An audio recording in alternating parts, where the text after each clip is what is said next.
జగత్తుని సృష్టించినటువంటి పరబ్రహ్మ స్వరూపం శ్రీమన్నారాయణుడు మనందరం కూడా సుఖ సంతోషాలుగా ఆనందంగా ఉండాలని ఆనంద నిలయంలో పద్మపీఠంపై నిలబడి ఈ పంచభూతాలను శాసిస్తూ ఈ జగత్తునంతా కూడా ఆయన సంతోషంగా చూస్తూ మరి ఈ కాలాన్ని ఇవన్నీ కూడా సృష్టించింది ఆయనే కాబట్టి మనం 2024వ సంవత్సరాన్ని వదిలి 2025వ సంవత్సరంలో అడుగుపెట్టాం. మరి ఇంత సంతోషంగా మనం ఈ యొక్క సంవత్సరంలో అడుగుపెట్టామనంటే దానికి కారణమైనటువంటి పరబ్రహ్మ స్వరూపమైనటువంటి శ్రీమన్నారాయణుడు కూడా మనందరం ఈ జగత్తు తరపున మనందరం కూడా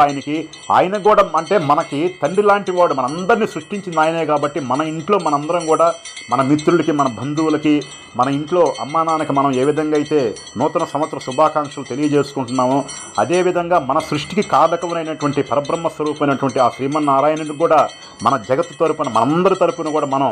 ఆయనకి నూతన సంవత్సర శుభాకాంక్షలు చెప్పాలని